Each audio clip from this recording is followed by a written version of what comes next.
Timer. I was first introduced to Zen meditation in 1998 when I was training in Aikido at Tenshinkan Dojo. Since then, Zen meditation has been a crucial part of my practice and my life. Now, Zen meditation is hard.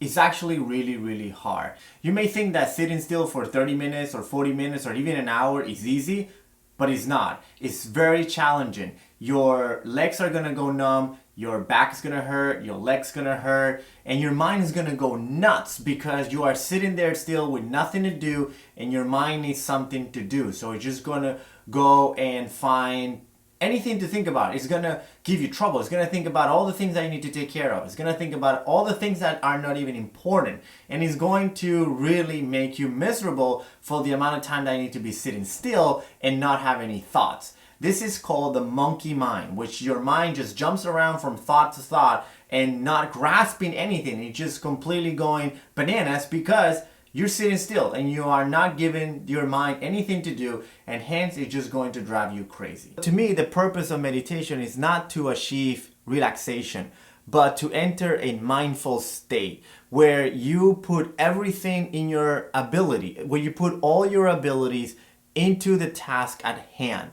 So that if you're sitting in meditation, you are concentrating mindful, fully into be able to last that meditation. So sometimes there are techniques that we do like counting your breath and so on and so forth. So everything that you do, you put your entire life to counting the breath. Now, this mindful state is to achieve awakening and realize the truth. Well, what truth? Well, Zen said that the truth is that we come from nothingness, we come from emptiness, and to that emptiness, one day we shall return. So hence, we are one with the universe. We are one with everything. Now, this is not something that you can intellectually understand. You need to embody it and you need to experience it with your life. Now, I believe that this realization cannot be achieved entirely through meditation only. Meditation is one technique, but there are other practices where you can experience this same mindfulness. Martial training, cooking, writing, and of course,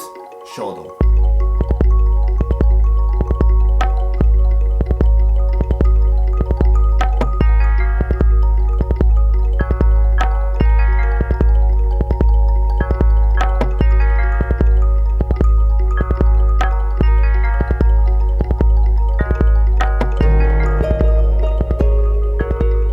So here are 3 ways where you can make Shodo practice be a meditative activity.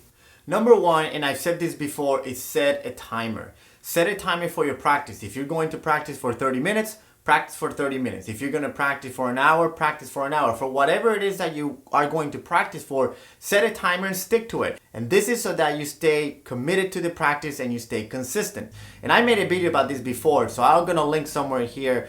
Number 2, although it's a combination of art with the meaning of words. You're not only brushing characters to look a certain way, you're brushing characters to say something. So in brushing characters, concentrate not only on the look of the characters, but also on the meaning. Channeling your emotions to the meaning of the kanji will have an impact on how your ki is transferred into the ink. This will also help you keep your mind busy because you're not thinking about the crap that you have to deal with in your daily life. You're thinking about the meaning of that kanji. So that empties your thought. Number 3 is don't worry about brushing anything meaningful. Don't worry about brushing a masterpiece. Right now, just concentrate on practice. Now, granted, one of the beautiful things about calligraphy is that there is only one time where you brush that calligraphy. You will not be able to brush the same calligraphy twice. Having the ability to detach yourself from what you created can be really liberating. Apply that skill to other areas of your life and just let it go.